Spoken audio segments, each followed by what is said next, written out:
Meninos, beleza? Vamos aqui estudar um pouco, né? Seguindo o que a gente está estudando, sobre conflitos éticos, tá bom? É um tema que a gente tem aí para estudar, que já segue aquilo que a gente tem discutido, certo? Nas aulas passadas a gente já discutiu um pouco sobre essas questões e a gente vai seguir discutindo sobre isso. Lembrando que o que é ética, né? O que é isso que a gente chama de ética? Ética é um conjunto de valores que você utiliza para viver em sociedade, certo? Então, a questão é, quando você tem mais de um conjunto de valores coexistindo dentro de uma sociedade, em algum momento esses conjuntos de valores podem entrar em divergência e aí a gente vai ter o chamado conflito ético, tá bom? Então, nós vimos que um dos temas pensados pela filosofia contemporânea recai justamente sobre eles, sobre esses conflitos éticos. Então, a filosofia contemporânea se ocupa muito em torno dessas questões, desses conflitos éticos atuais, tá bom? Seguindo, estes conflitos ocorrem quando há dois tipos de moral diferentes em funcionamento, certo? Então, se eu perguntar para vocês uma questão de prova, você vai perguntar, eu posso perguntar, quando ocorrem conflitos éticos? E você vai dizer, quando há dois tipos de moral diferentes em funcionamento, tá bom? Digamos que você tenha, por exemplo, no Brasil uma questão de ordem religiosa, certo? Você tem diversas religiões coexistindo aqui no Brasil, certo? E vamos falar sobre um tema, vida após a morte. Cada perspectiva religiosa vai ter aí a sua definição sobre o assunto, tá bom? E aí a gente vai ter o quê? Uma divergência, né? Então, e aí eventualmente acaba acontecendo um fato que desencadeia a necessidade de saber quem está certo e está errado. Ou seja, quando você tem dentro da sociedade dois conjuntos de valores que divergem a respeito de um determinado assunto, o que vai acontecer? Vai surgir então a necessidade de saber quem está certo e quem está errado aí nessa brincadeira, né? E aí é justamente nesse ponto que surge a necessidade de responder a isso, né? E isso é respondido através do pensamento da filosofia, tá bom? Então a gente vê, por exemplo, a gente vai ter aqui um exemplo disso. E aí, em primeiro lugar, ele diz o seguinte: quando surge essa necessidade de saber quem está certo e quem está errado, aí é que a coisa começa a ficar um pouco mais complexa. Por quê? Ele diz aqui para a gente: o problema de um conflito ético é justamente esse. Nem sempre é fácil saber quem está certo e quem está errado, tá bom? Ou seja, não é tão simples assim. Aí a gente vai ler agora um texto para tentar mostrar para vocês justamente isso, certo? Para mostrar que as questões éticas, quando envolvem valores diferentes dentro de uma sociedade, elas não são tão simples assim, tá bom? Inclusive, é muito importante que vocês entendam que geralmente quando as pessoas simplificam demais as coisas é porque elas são ignorantes. Tem, por exemplo, uma questão extremamente complexa como o aborto, né? O aborto. Aí chega uma pessoa e dá uma opinião pronta, ele tá, né? Porque tá assim, sabe? Então, essas pessoas elas têm uma certa dificuldade para reconhecer a complexidade do problema que é o aborto, né? Então, o aborto é uma questão muito complexa.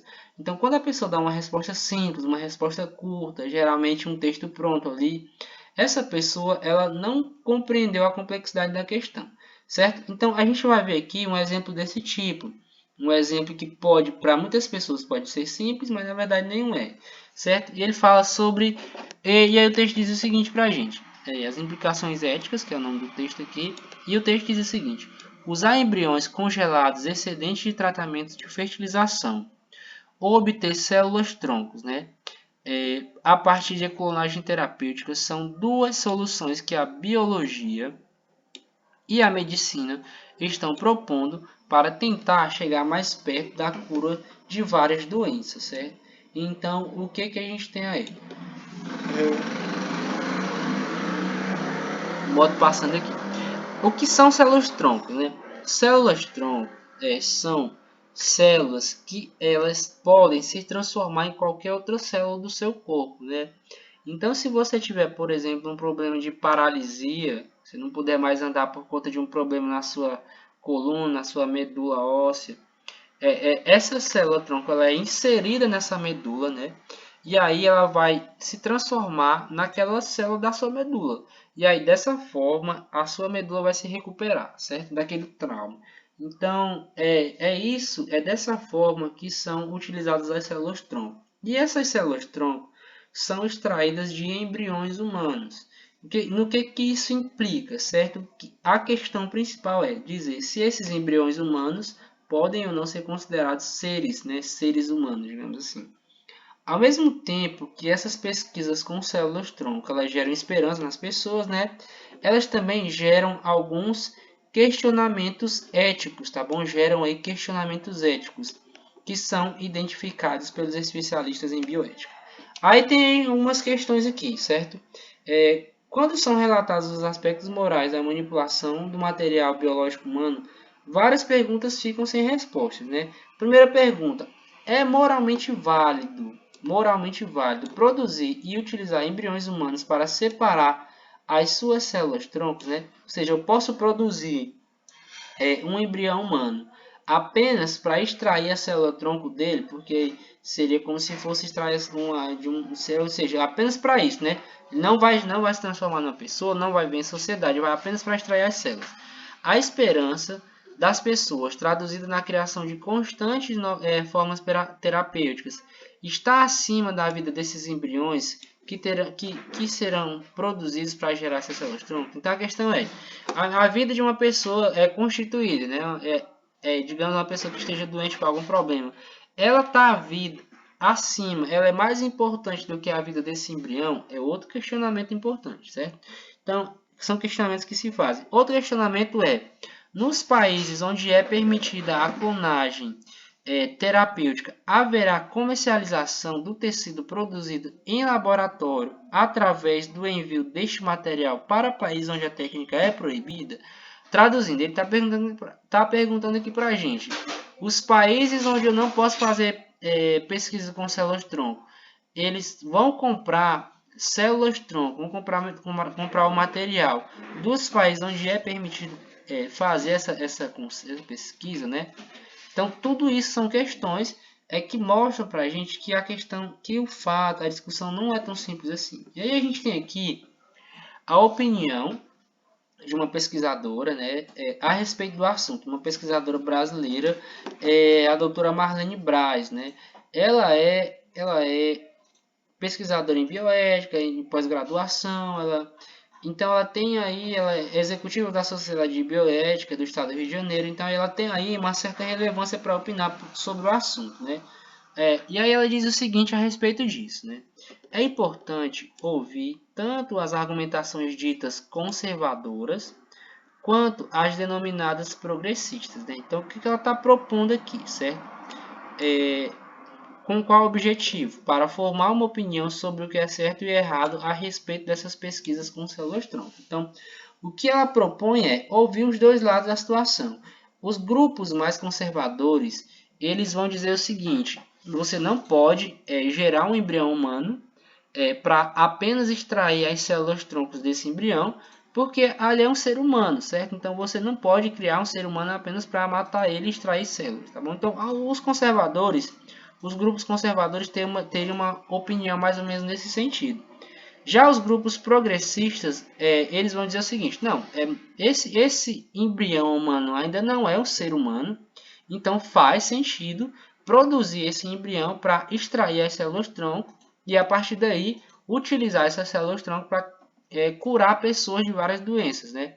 Porque essas células-troncos têm esse potencial. Então, você tem opiniões divergentes de dois grupos, ou seja, o grupo conservador representa um conjunto de valores morais e o grupo progressista representa outro conjunto de valores morais. E aí esses dois conjuntos de valores morais, eles entram em oposição. Então, o que a doutora Marlene Braz ela propõe dentro desse texto aqui para a gente é que os dois grupos precisam ser ouvidos, para que a partir disso possa se formar uma opinião sobre o que é certo ou errado a respeito da pesquisa com células-tronco. Então, aí ela vai dizer o seguinte, né, que vai se formar essa opinião, né, e aí para que haja isso, essa discussão, né, para que haja aí uma solução para o problema que foi criado, para os questionamentos.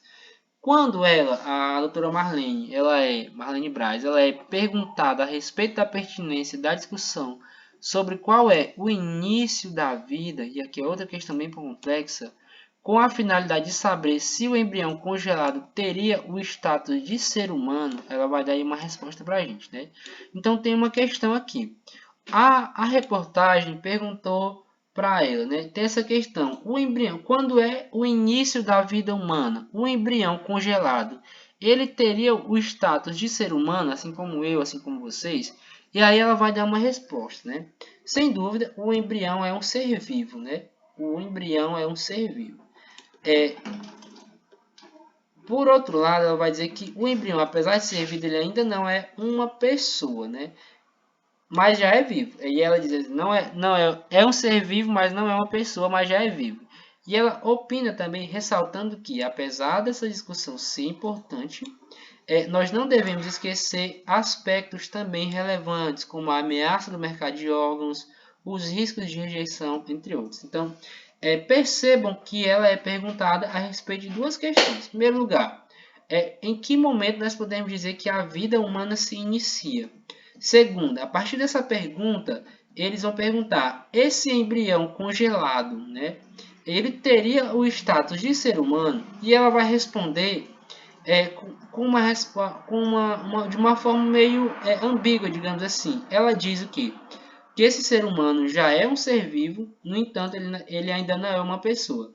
E percebam o seguinte, que a partir dessa resposta dela, uma nova pergunta pode nascer. Qual seria essa pergunta? Se já é um ser vivo, não é uma pessoa, então o que é? Então, percebam que quando a gente discute questões de ética, muitas vezes a coisa vai ficando um pouco mais complexa à medida que a gente tenta responder essas questões, certo? E aí o que vai acontecer? Além disso, além de dar essa resposta, ela demonstra que existem outros fatores para ser considerados, como por exemplo o tráfico de órgãos, a possibilidade do ser humano que recebe uma célula-tronco rejeitar aquela célula. Então, existem muitos fatores, certo? Então, ela mostra que a questão, na verdade, é bem mais complexa, tá bom? Então, a gente vai ver que essas questões éticas, elas são difíceis de resolver. E a filosofia existe justamente para isso, para dar resolução para essas questões, tá bom? Certo? Então, isso é um exemplo prático de conflito ético que a gente tem, tá bom? Então, a nossa aula é isso por hoje. E aí vai ficar uma atividade para vocês darem um exemplo de o que é um conflito ético e tentar dar uma resolução para ele, tá bom? Então, um abraço e até a próxima aula.